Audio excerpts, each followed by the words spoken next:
Hello, my name is Ralf Friedrichs. I'm an addiction recovery coach and the host of the Take Your Life Back Today show. Today we're going to cover two segments: procrastination, which is taking your time doing things, and precrastination, which is this episode, which is rushing into things. Procrastination is a well-known and serious behavioral problem involving both practical and psychological implications. Taxpayers commonly put off submitting their annual returns until the last minute, risking mathematical errors in their frenzy to file. Lawmakers notoriously dawdle and filibuster before enacting sometimes rash and ill-advised legislation at the 11th hour. And students burn the midnight oil to get their term papers submitted before the impending deadline, preluding proper polishing and proofreading. Let's fix this a little bit here. Okay. Don't put off until tomorrow what you can do today. We who hesitates is lost. Procrastination is the thief of time.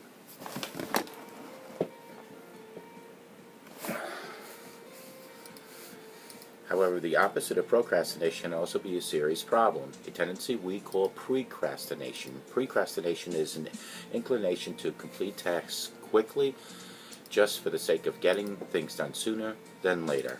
People answer emails immediately rather than carefully contemplating their replies. People pay bills as soon as they arrive, thus failing to collect interest income. And people grab items when they first enter grocery stores, carry them back of the store, pick up the groceries at the back, and then return to the front to pay for them without even checking to see if they're on sale, thus toting the items further than necessary and paying more than they need to. Familiar adages also warned of hazards of procrastination: measure twice, cut once, marry in haste, repent at leisure, look before you leap. We first found striking evidence of procrastination in a laboratory study exploring the economics of effort. College students were asked to carry one of the pair of buckets, one on the left side of the walkway and one on the right side of the walkway. The students were instructed to carry whichever bucket seemed easy to take to the end of the walkway. We expected students to choose the bucket closer to the end because it would have been carried a shorter distance. Surprisingly, they preferred the bucket closer to the starting point, actually carrying it further. When asked why they did so, most students said sometimes, like, I wanted to get the task done quicker and be done with it, even though this choice did not in fact complete the task any sooner.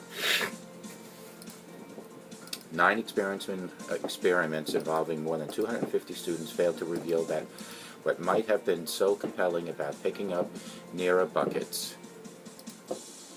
Although some hidden benefits may await discovery, a simple hypothesis is that getting something done, or coming closer to getting it done, is inherently rewarding. No matter how trivial the achievement, even sometimes something as inconsequential as picking up a bucket may serve as its own reward. The procrastination by college students, bill payers, and emailers and shoppers are a symptom of our hurried lives. The other study from our laboratory suggested it is not, that the experiment was done with pigeons. The birds would earn food by pecking a touch screen 3 times first into a square in the center of the screen, second into the same square or into a square that randomly appeared to do the left or the right side of it, and third into the side after a star appeared within it.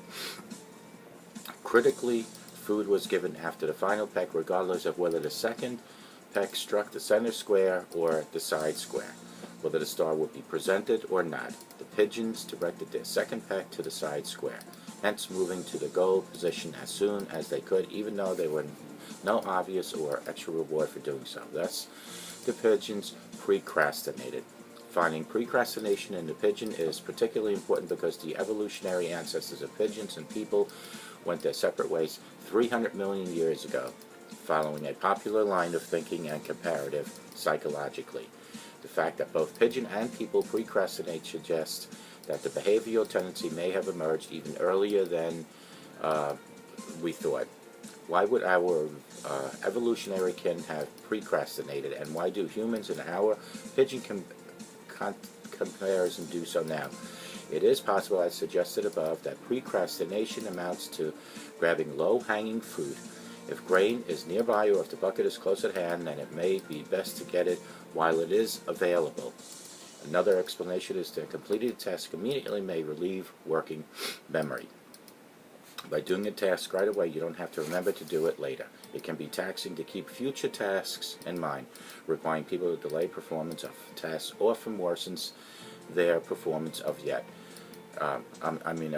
Yet, we doubt that this is the whole story. Lifting the bucket doesn't tax working memory very much, and it's not obvious that why directing the second peck to the future goal location would reduce the load on the pigeon's working memory. A simpler account is that the task completion is rewarding and in itself. Tasks that can be completed quickly woo us more than tasks that must be delayed. All potential tasks or their underlying neural circuits complete for completion. Neural circuits for tasks that get completed may endure longer than neural circuits for tasks that don't get completed. Another benefit for completing tasks as soon as it's possible is to provide us with as much information as possible about the costs and the benefits of task-relating behaviors.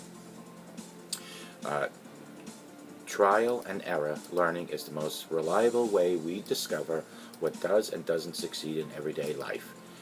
Such learning can be prompt, practical behavior innovations. Given these benefits, it may be better to gain experience from several trials than only a few. Pre-crastination clearly adds to the challenge of coping with procrastination. Not only must a procrastinator start sooner to begin tasks they'd rather defer, but they must also inhibit the urge to complete small, trivial tasks that being immediately rewarded just for being completed. The discovery of pre-crastination may suggest a way to counter the ills of procrastination. Break larger tasks into smaller ones. Such a smaller task, when completed, will promote a sense of accomplishment and satisfaction. It will also bring one step closer via trial and error learning, may support the discovery of even more adaptive or innovative ways of behaving. Procrastination is taking your time. Pre-crastination is hurrying to get the job done. Which one are you? Call me at 844-405-HELP. Let's discuss.